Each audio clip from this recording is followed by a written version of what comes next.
నారు పోసి దేవుడు నీరు పోయలేదని నెత్తురంత ధార పోసి పెంచడమే పాపమా?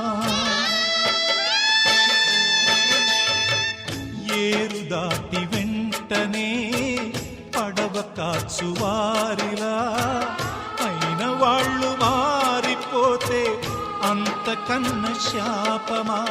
నిన్నే తమ దైవమని కొలిచిన వారేనా యముడై వేధించకని నిను వెలివేసేనా?